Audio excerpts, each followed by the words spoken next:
The Penguins and the Polar Bear, a story about discrimination.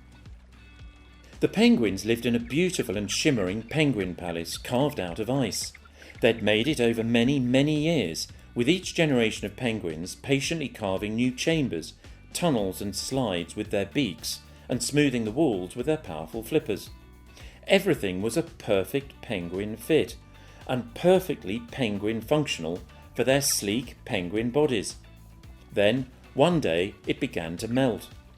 The old wise penguins had been saying for years that the sea was getting warmer and the sun hotter, and there were fewer fish. So they decided to dig deeper into the colder core of the ice. Yet they didn't have time to chip away with their beaks. So they asked Paula, the polar bear, to help with her big strong paws and sharp claws. Now, they'd always been wary of polar bears because they were very different and, to be honest, a little bit scary.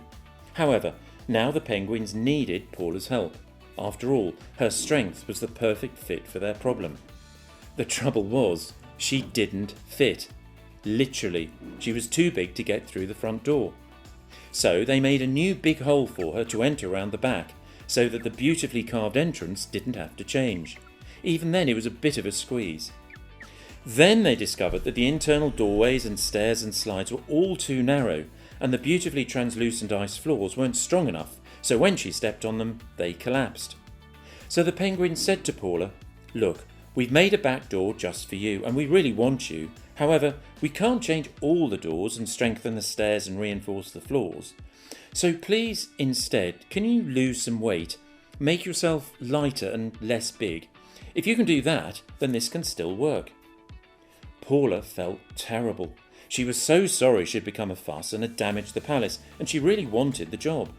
She felt it was her fault, and yet she was proud to be a big, powerful polar bear and couldn't really see how to lose so much weight and bigness. She could tread more carefully, yet she was a polar bear, and the gorgeous glistening ice floors would still break under her weight. And there were many parts of the palace that she could never reach, like the boardroom that could only be accessed by a series of penguin-shaped staircases and slides.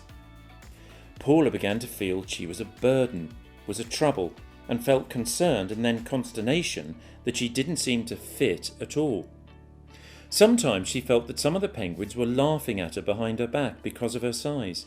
Yet what could she do about her size? After all, she was a polar bear. At times she began to hate her size and was embarrassed about how big and strong she was, and yet that was literally a strength of being a polar bear. She was confused and increasingly frustrated and sometimes felt angry. You see, Paula was ambitious and happy to work hard, and yet her potential was being restricted.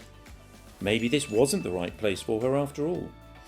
Maybe she should find a polar bear palace, if there was such a thing.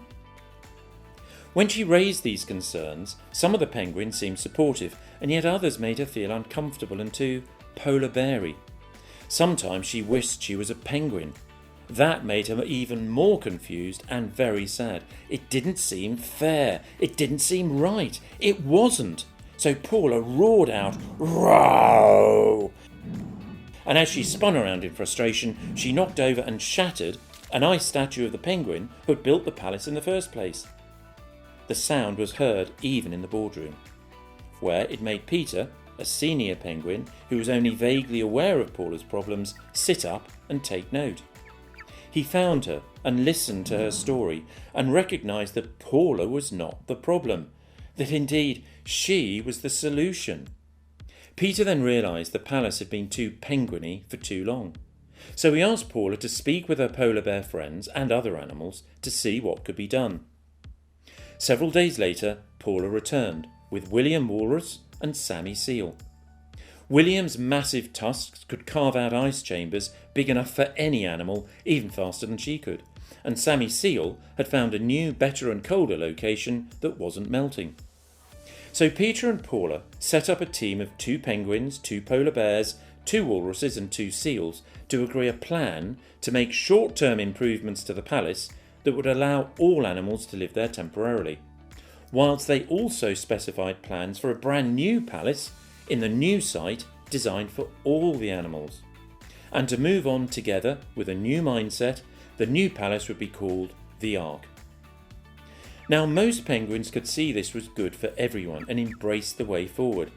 However, some didn't, especially those that had secretly made fun of Paula when she first joined. It was now their turn to discover that despite the more spacious facility, they no longer fitted in, and they left. When it was built, the Ark was so successful that all sorts of animals asked to live and work there, and other colonies of penguins, bears, walruses and seals sought help from Peter Penguin, Paula Polar Bear, William Walrus and Sammy Seal to do the same in their area.